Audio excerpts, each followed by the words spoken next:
आई समान महिलेसोबत शेडामध्ये रात्रभर नग्न शरीर संबंध, पुढे घडले भयंकर। अलीकडे लोकांना लाजच उरली नसल्याची भयावह परिस्थिती आहे। कोवळ्या मुलांच्या नजरेमध्ये अगदी आईच्या वयाच्या महिलांबद्दलही कामुकता दिसत आहे, तर काही महिलांना मुलाच्या वयाबरोबर असलेल्या कोवळ्या मुलांशी संबंध करण्यामध्ये मजा येत आहे। वासनेची ही फैलावलेली विकृती समाजाच्या विनाशाला कारणीभूत ठरत आहे। सांगली जिल्ह्यामध्ये तर एका 23 वर्षाच्या मुलाने आईच्या वयाच्या महिलेसोबत संबंध प्रस्थापित केले। त्या दोघांना शरीर सुखाची इतकी चटक लागली की ती रात्री त्याच्या शेडमध्ये येऊन झोपू लागली। हे तिच्या मुलाला समजले तेव्हा तो भडकला। त्याने आपल्या आईला त्या तरुणाच्या खोलीमध्ये रात्री रंगेहात पकडले, तेव्हा मात्र त्याचा संयम संपला। त्यानंतर जे पुढे घडले ते अत्यंत धक्कादायकच आहे। ही धक्कादायक घटना पुढे पाहण्या अगोदर जर तुम्ही या चॅनेलवर जर नवीन असाल तर प्लीज आपल्या ह्या मराठी चॅनेलला नक्की सबस्क्राईब करा। सांगली जिल्ह्याच्या टोकाला जत तालुका आहे। या गावामध्ये सुरेश पुजारी हे आपली आई, पत्नी आणि मुली सुनांच्यासह राहतात। त्यांना महेश नावाचा 23 वर्षांचा मुलगा आहे। शेंडेफळ असल्याने तो लाडावलेला आहे। मल्लेश हा अविवाहित आहे। हे कुटुंब मजुरी तसेच केसावर फुगे विकण्याचा व्यवसाय करते। KM हायस्कूल समोरील झोपडपट्टीमध्ये हे कुटुंब राहते। मल्लेश हा 23 वर्षांचा नवजवान होता, रिकामटेकडा होता। त्याला काही कामधंदाही करायची गरज वाटत नव्हती।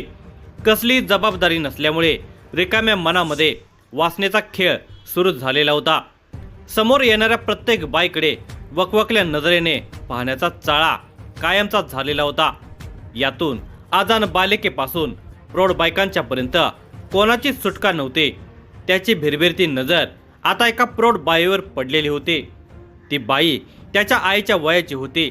तिचा मुलगा मल्लेशचा वयाचा होता, पण तरी तो तिच्यावर फिदा झालेला होता। तिच्या मागे पुढे फिरू लागलेला होता।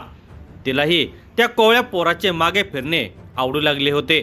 त्याच्या मनात वासनेचा खेळ सुरू आहे हे तिने हेरलेले होते। वास्तविक तिने त्याला तिथेच रोकायला हवे होते, पण तिने तसे केले नाही। उलट ती त्याला नेत्रसुख देऊ लागली। आता ती त्याला घरी बोलवू लागली, त्याच्या घरी जाऊ लागली, त्याला अंग दाखवू लागली। त्याला तेच हवे होते। तो तिच्याशी लगट करू लागला, तिला नको तिथे स्पर्श करू लागला, अश्लीष बोलू लागला, मोबाईलवर अश्लीष फिल्म दाखवू लागला।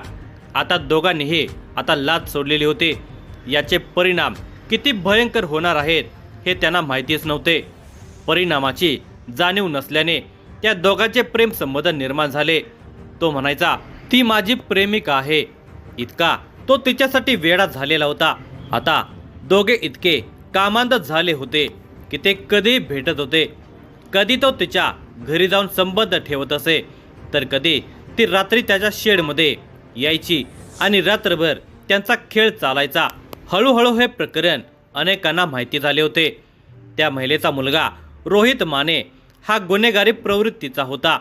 तो घरफोडी, अत्याचार तसेच पोक्सो सारख्या गुन्ह्यामध्ये पोलीस रेकॉर्डवर होता। त्याला त्याच्या आईच्या वागण्यामध्ये झालेला बदल लक्षात आलेला होता। रोहित गुन्हेगार असल्याने तो फारसा घरी नसायचा, पण त्याने त्याच्या आईबाबतची सारी माहिती गोळा केली। एक दिवस बंद खोलीमध्ये मल्लेश आणि तिचे प्रणय संबंध चालू होते। ही बाब तिचा मुलगा रोहित माने याला समजली होती। त्या रात्री रोहितने त्या पत्र्याच्या शेडवर दगड टाकले। त्याने आईला हाकही मारली। आपल्या मुलाचा आवाज ऐकून ती घाबरली होती। इकडे बाहेर रोहित शिवीगाळ करत होता। ती शिवीगाळ ऐकून मल्लेशचा भाऊ बाहेर आला आणि त्याने शिवीगाळीचे कारण विचारले।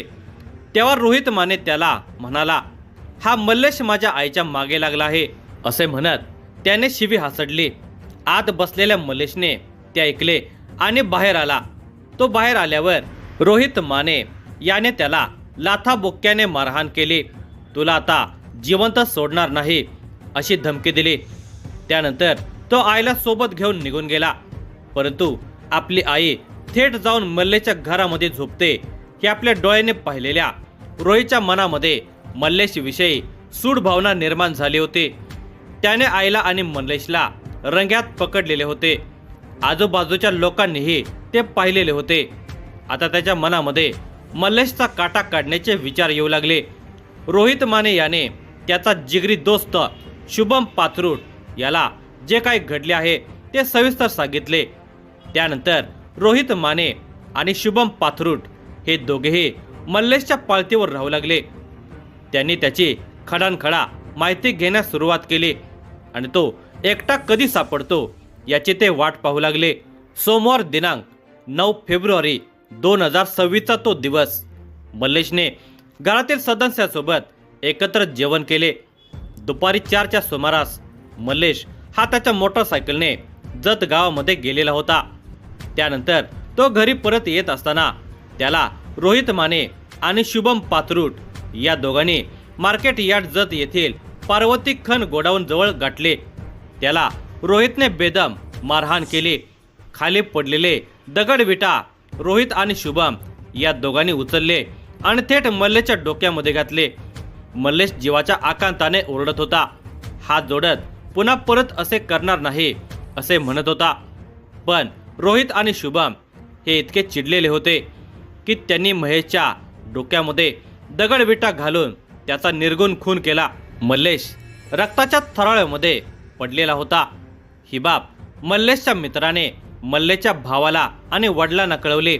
त्यानंतर घटनास्थळी मल्लेशचा भाऊ आणि वडील आले।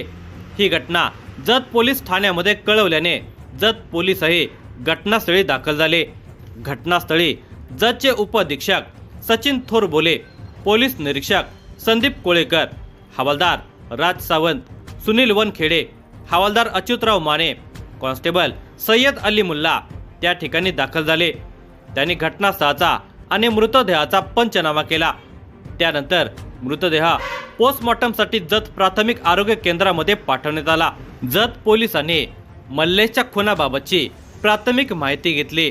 मल्लेशचा खून अनैतिक संबंधातून झालेला आहे अशी माहिती मिळाली। जत पोलीस ठाण्यामध्ये मल्लेशचा भाऊ कार्याप्पा सुरेश पुजारी याने फिर्याद दिली।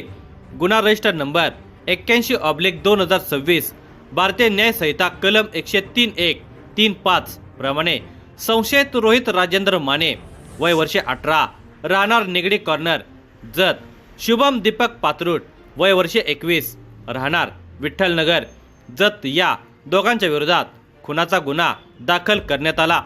उपअधीक्षक सचिन थोरबोले यांच्या मार्गदर्शनानुसार पोलीस निरीक्षक संदीप कोळेकर यांनी रोहित माने आणि शुभम पाथरूट यांना घटना घडल्यानंतर अवघ्या काही तासांच्या आतच जेरबंद केले। त्यांना जत न्यायालयामध्ये हजर केले असता जत न्यायालयाने 7 दिवसांची पोलीस कोठडी दिली आहे। रोहित मानेची आई व्यभिचारी होती। तिने मल्लेश बरोबर अनैतिक संबंध होते।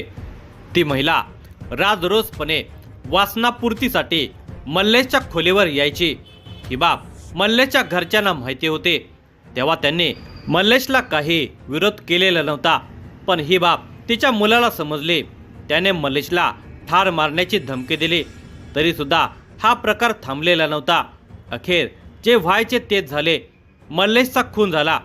या प्रकरणाचा तपास पोलीस अधीक्षक संदीप घोगे, अप्पर पोलीस अधीक्षक कल्पना बारवकर, उपअधीक्षक सचिन थोरबोले यांच्या मार्गदर्शनाखाली पोलीस निरीक्षक संदीप कोळेकर, हवालदार राज सावंत, सुनील वनखडे, अच्युतराव माने आणि कॉन्स्टेबल सय्यद अली मुल्ला व सहकारी पुढील तपास